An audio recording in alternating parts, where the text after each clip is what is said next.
ETF index mutual funds నేర్చుకుని stock మార్కెట్లో రాణించాలనుకుంటున్నారా? వెంటనే ఈ నెంబర్కి కాల్ చేయండి. నమస్తే రమ్మగారు. నమస్తే జయ. దీపావళి పండుగ శుభాకాంక్షలు అండి. నీకు కూడా జయ. సుమన్ టీవీ ప్రేక్షకులందరికీ దీపావళి పండుగ శుభాకాంక్షలు. రెగ్యులర్గా మనం మాట్లాడుకునేదే పండుగ రోజు విధి విధానాలు, మరి ఆ రోజు పిండి వంటలు, నైవేద్యాలు అన్నీ కూడా ఒక్కసారి. దీపావళి పండుగ 5 రోజులు వ్యవహారంగా చేసుకుంటారు చాలా చోట్ల. ధనత్రయోదశి, తర్వాత నరక చతుర్దశి, దీపావళి అమావాస్య, బలిపాడ్యమి, యమద్వితీయ, భగినీహస్త భోజనం, ఈ 5 రోజులు పర్వదినాలు. త్రయోదశి నాడే దీపాలు పెట్టి పూజ చేసుకునే వాళ్ళు కొంతమంది కనిపిస్తారు, కొన్ని తక్కువ కుటుంబాలు. ఇప్పుడు ధనత్రయోదశి మనం ధన్తేరాస్ పేరుతోటి ఏదో వస్తువులు కొనుక్కుంటున్నాం కదా. అవునండి. ఈ ధన్వంతరిని పూజించడం, ధనలక్ష్మిని పూజించడం అవన్నీ మన వైపు ప్రాంతాల్లో చేసేవి కాదు. టీవీలలో కనపడతాయి, చేసుకుంటే కావాలి అంటే పూజ చేసుకుందామంటే ధన్వంతరి ఆరోగ్యం కోసం ధన్వంతరికి పూజ. మళ్ళీ ధన్వంతరికి ఏం పూజా విధానం చేయాలి, ఏం పటం పెట్టాలి, ఏం నైవేద్యం పెట్టాలి, బోల్డ్ వస్తాయి ప్రశ్నలు. స్వధర్మ నిధనం శ్రేయ కదా, అంతే కదండి. మనకు తెలీదు. దండం పెట్టి ఊరుకొని ఈ రోజున మనం ప్రమిదలు, దీపారాధనకు ఏర్పరచుకోవాల్సిన వస్తువులు ఏర్పరచుకోవటం. చతుర్దశి రోజున ఉదయకాలం అభ్యంగనం చేయటం. పొద్దున్నే నువ్వుల నూనె రాసుకుని తెల్లవారుజామునే, ఎండెక్కాక అభ్యంగనం అంత మంచిది కాదు. పొద్దున్నే తెల్లవారుజామునే నెత్తికి నువ్వుల నూనె పెట్టుకోవడం, ఒంటికి నువ్వుల నూనె పెట్టుకుని తల స్నానాలు చేయడం, ఇంటిల్లిపాది పెద్దవాళ్ళు ఉంటే వాళ్ళతోటి నెత్తికి నూనె పెట్టించుకుని అక్షింతలు వేయించుకుంటే ఇతోధికంగా ఆయుర్వృద్ధి జరుగుతుంది. అయితే ఈ నరక చతుర్దశి నాటి తెల్లవారుజామున పెట్టేటువంటి దీపాలు యమదీపాలుగా చెప్తారు. ఓకే. ఇప్పుడు చూపించేటువంటి ఈ దీపదర్శనం ఏంటంటే దక్షిణం వైపుగా పెట్టాలని, అప్పుడు మన పితృదేవతలకి దారి చూపించినట్లు అవుతుందని అంటారు. దీనికి ముందు నెలలో మనం ఏం చేసాము, మహాలయ పక్షాలు చేసుకున్నాం. అవును, పితృపక్షాలు కదా. ఈ పితృపక్షాల తర్వాత పితృపక్షాలే అప్పటికే మనకి ఇది వచ్చేసింది, దక్షిణాయనం వచ్చేసింది కదా. ఇప్పుడు ఏంటంటే మార్గదర్శనం చేసినట్టు పితరులు ఎవరైతే తర్పణాలు తీసుకున్నారో వాళ్ళ దారి స్వర్గం వైపుకి వెళ్తూ ఉంటుంది దారి. ఆ తర్వాత మరణించిన వాళ్ళ దారి కూడా యముడి వైపుకి దక్షిణ పథానికి సాగుతూ ఉంటుంది.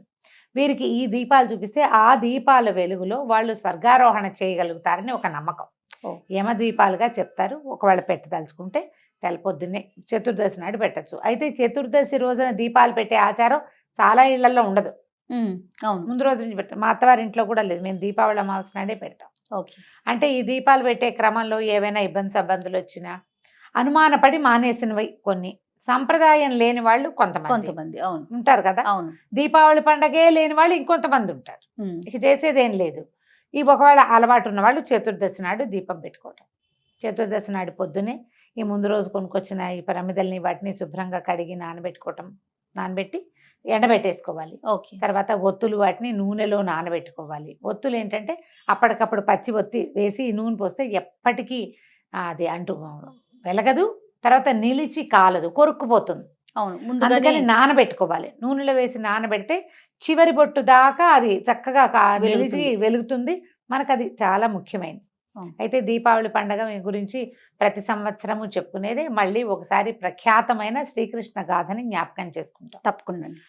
శ్రీకృష్ణుడు సత్యభామ సమేతుడుగా ద్వాపర యుగంలో జరిగిన కథగా చెప్తారు. అయితే నరకాసురుడు అనే రాక్షసుడు ప్రాగ్జ్యోతిష్యపురం అనే నగరంలో ఉండేవాడు. అతను భూమికి కంటకుడుగా మారాడు, భూభారం అయిపోయాడు. అతను ఏం చేశాడట, ఒక 16,100 మంది స్త్రీలను అపహరించి చెరబట్టి ఉంచుకున్నాడు. నరకుడి బాధలు పడలేకపోతున్నాము, రక్షించమని కోరుకుంటే అప్పుడు అసలు సాధారణంగా రాక్షసాంతకుడు హరి అనేది ఒక నియమం. రాక్షస సంహారం చేయాలంటే హరే, అంతే.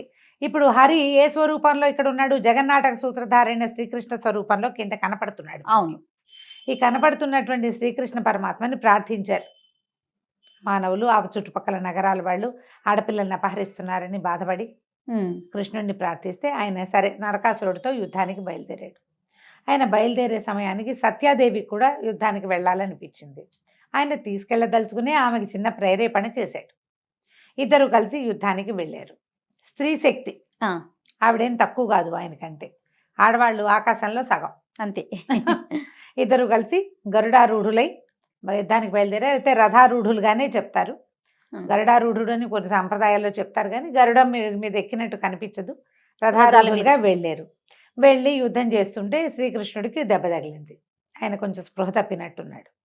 స్పృహ తప్పితే మరి ఈవిడ కవచం వేసుకుని వచ్చింది కదా, మరి రాక్షసుడు విజృంభించి పడిపోయిన ఆయన్ని కొట్టేస్తే పైగా స్వామి పడిపోయాడంటే సేనలు నిరాశకు లోనైపోతాయి, అవును. భయపడతాయి, డిప్రెసివ్గా అయిపోతుంది కదా. వెంటనే ఏంటి వీళ్ళ తాలూకు లోపల ఉండవలసినటువంటి ఆ యుద్ధ ఇది తగ్గిపోతుంది, భయపడిపోతారు. అందుకని ఈవిడేం చేసింది, తనంతట తను లేచి నిలబడి యుద్ధం చేయటానికి పూనుకుంది. ఈమె యొక్క బాణాలతోటే, సత్యభామాదేవి బాణాలతోటే నరకుడికి దెబ్బ తగిలింది, అతను మరణించాడు. అయితే ఇక్కడ దీని వెనకాల కథ ఏం చెప్తారంటే, అసలు ఈ నరకుడు అనేవాడు భూదేవి మరియు ఆదివరాహమూర్తికి జన్మించిన వాడని చెప్తారు. ఆదివరాహమూర్తి ఏం చేశాడు, మనకి కృతయుగంలో కథ అది. ఆయన సముద్రంలోకి వచ్చి అందులో పడిపోయినటువంటి భూమిని ఉద్ధరించాడు. హిరణ్యాక్ష హిరణ్యకశిపుల కాలం నాటి కథ. ఆ ఉద్ధరించిన కాలంలో భూదేవి ఆదివరాహమూర్తి సంయోగంలో ఒక కుమారుడు జన్మించాడని, అది సంధ్యాకాలం అసుర సంధ్య వేళ అవటం వల్ల జన్మించిన శిశువు తప్పకుండా అసురుడే అవుతాడు.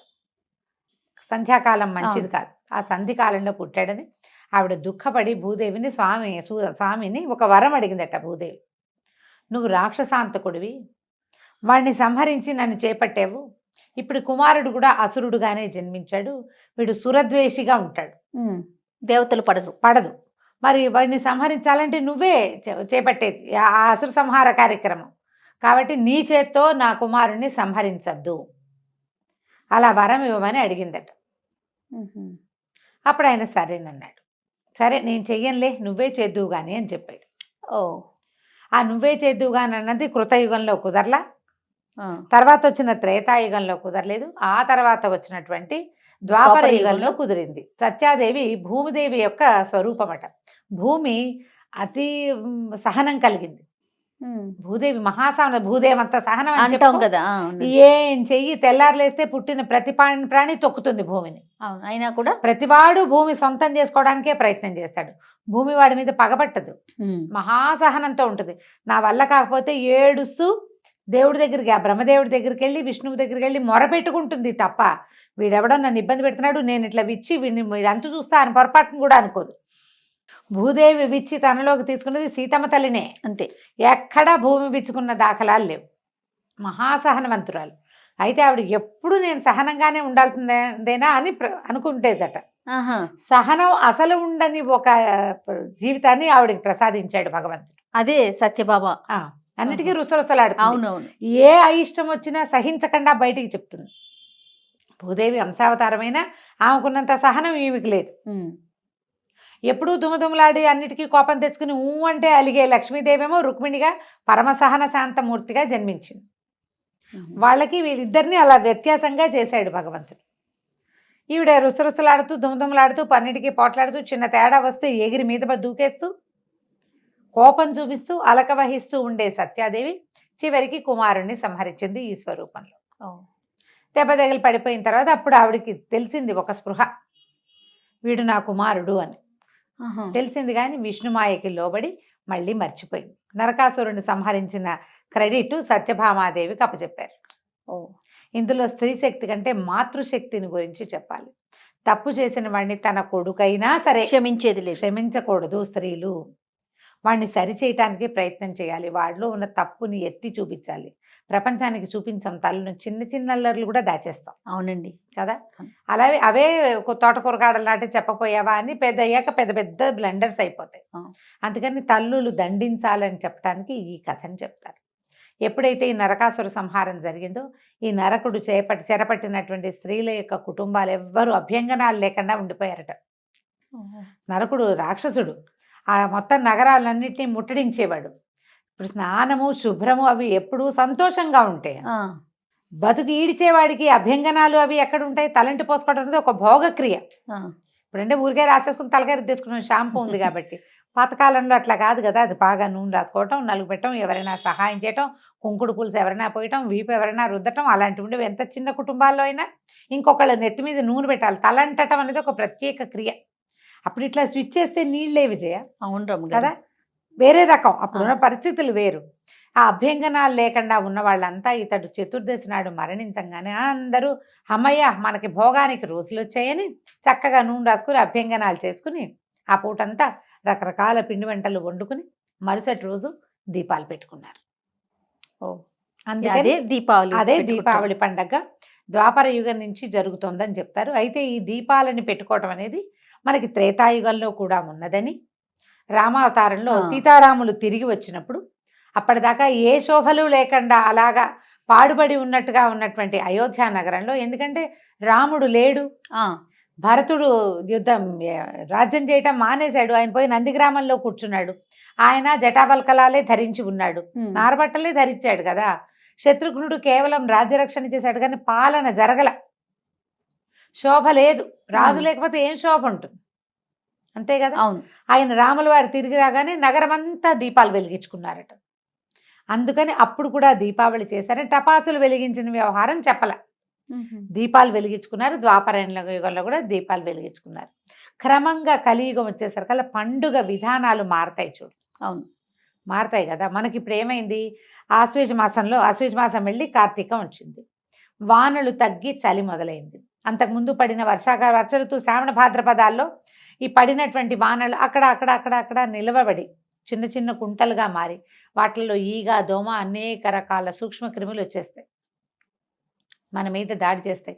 శ్వాసకోశ వ్యాధులు వచ్చేందుకు అవకాశం ఎక్కువ, ఇబ్బంది కదా.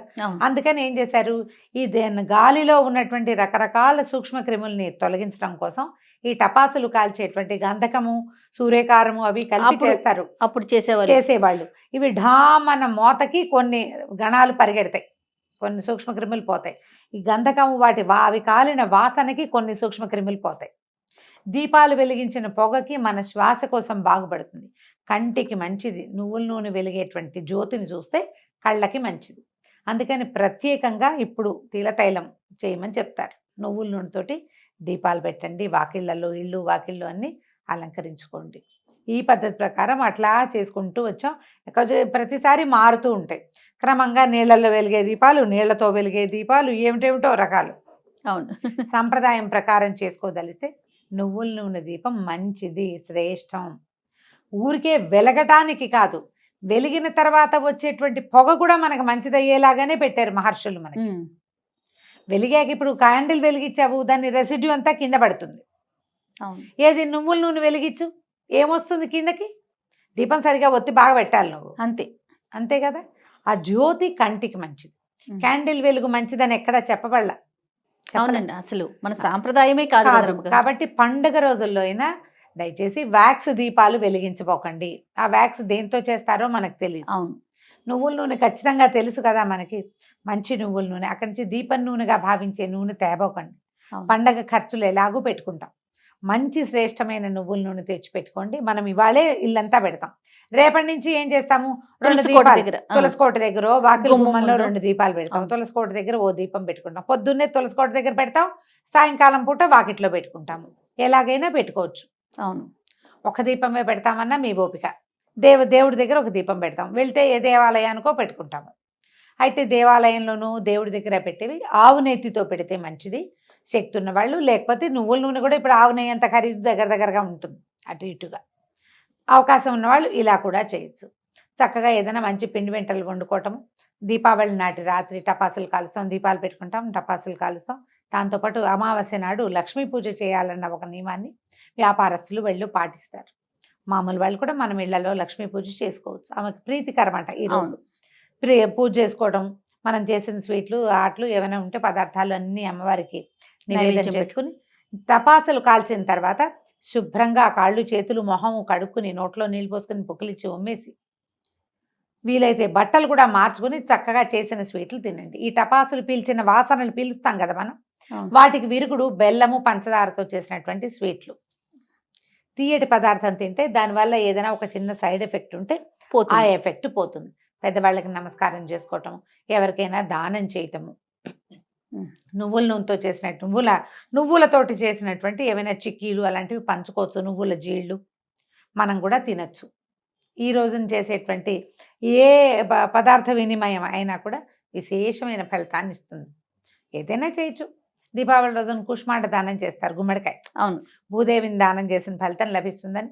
నరక చతుర్దశి రోజున కూడా చేస్తారు. అంటే ఆ రోజు ఒక రోజే వచ్చిందిగా, పొద్దున్న చేయొచ్చు.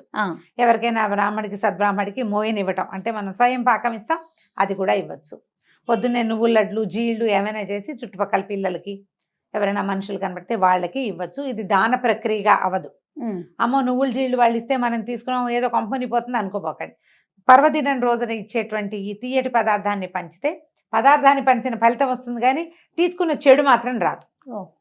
తీసుకోవచ్చు చక్కగా మనము ఇవ్వచ్చు. చక్కగా ఈ దీపావళి పండగ కాబట్టి ఇంకా చలి రోజులు మొదలైపోతాయి. ఏవైనా కంబళ్ళు దుప్పట్లు దానం చేయదలుచుకుంటే ఇవాళ రోజు నుంచి మొదలుపెట్టి కార్తీకం అంతా కూడా మనం దానాలు చేసుకోవచ్చు. దాన ప్రక్రియకి శ్రీకారం చుట్టుకోవాలి. ఇప్పుడు వెసులుబాటును బట్టి మనకు కుదరాలి కదా. దీపావళి పండగ అనగానే ముందు దీపాలు పెడతాము, తర్వాత టపాసులు కాలుస్తాము. అవునండి. సాయంకాలం వేళ పిల్లల్ని చక్కగా కొత్త బట్టలతోటి అలంకరించి కాసేపు అటు ఇటు తిరిగేలా చేసి తర్వాత ఆ బట్టల్ని ఇలా నిలబడే గౌన్లు, దగదగలాడే చుడీదార్లు వేసుకున్న పిల్లలకి లాంగ్ ఫ్రాకులు తోటి దీపాలు పెట్టించద్దు. అడ్వర్టైజ్మెంట్లలో చూసి వాటిని ఇమిటేట్ చేయబోకండి. బట్టలు తీసి పక్కన పెట్టుకోవటం, సాయంకాల పూజ వేళకి వేసుకోవటం. చీకటి పడంగానే దీపాలు పెట్టుకుంటాం కదా. పిల్లలకి సాదా కాటన్ బట్టలు వేయండి. మీరు కూడా కాటన్ బట్టలే వేసుకోండి. ప్రమాదాలు లేకుండా ఉంటాయి. గబుకొని చెయ్యి అంటుకున్నా ఇంట్లో ఒక బర్నాల్ లాంటిది అట్టి పెట్టుకోండి. ఏదైనా చెయ్యి కాలినా వేలు కాలినా గబుకొని నీటి కింద పెట్టి కాసేపు నీళ్ళల్లో ఉంచితే కాలిన చోట ఇబ్బంది లేకుండా ఉంటుంది. చిట్కా వైద్యాలు ఏమైనా తెలిస్తే అవి కూడా చేసుకోవచ్చు. దీపాల దగ్గర అక్కడ పిల్లల్ని వదిలిపెట్టపోకండి. టపాసుల్ని వాటిని దూరం నుంచి కాల్చడం, సాధ్యమైనంత ఎక్కువ కాలుష్యరహితమైనటువంటి దీపావళిని చేసుకుందాము. వీటితో ఇంత సౌండ్ వస్తుంది, ఇంత పొగ వస్తుంది అనుకున్న వాటిని మానేసేయండి. అది పిల్లలకి మంచిది కాదు, మనకి వాతావరణానికి మంచిది, పర్యావరణానికి అస్సలు మంచిది కాదు. ఏవి చేయమంటారో అవి మాత్రమే చేయండి. శబ్దం వచ్చేవి తీసుకోవచ్చు మంచిదే, పొగ వచ్చేవి మాత్రం కాదు. ఓకే, కొంచెం జాగ్రత్తగా హ్యాండిల్ చేసుకుంటూ ఈ దివ్య దీపావళిని శుభ దీపావళిగా మార్చుకోండి. తప్పకుండా రమ్య గారు. నమస్తే. నమస్తే జయ.